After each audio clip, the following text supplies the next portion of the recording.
Did your hairbrushes look like this? I want to show you how to clean these brushes today, because when you have long hair, obviously the hair gets caught in them and they are hard to clean and they get styling product in them. So I want to show you an easy way to do it.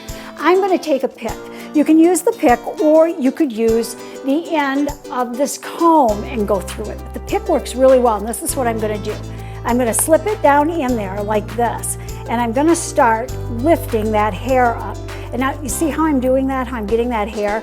And you can actually take your scissors and cut the hair to make it easier to remove. Now, look how I can remove this. Look at that. It was that fast to take it off. I'm going to continue on this a little bit more to get it out, and you can, if necessary, use a wider tooth comb and also comb through it to finish it up and get the hair. When I'm done getting the hair out, and it's important, get as much hair as you can out before you wash the brush.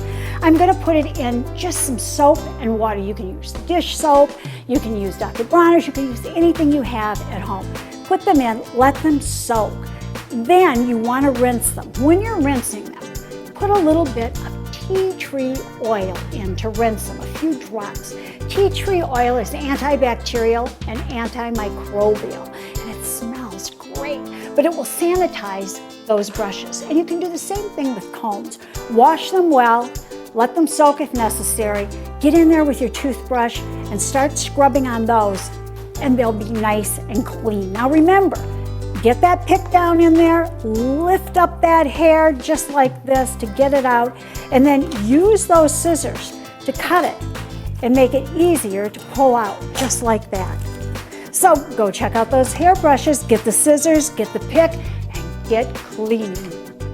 For more information, go to queenofclean.com. Thanks for talking dirty with the Queen of Clean.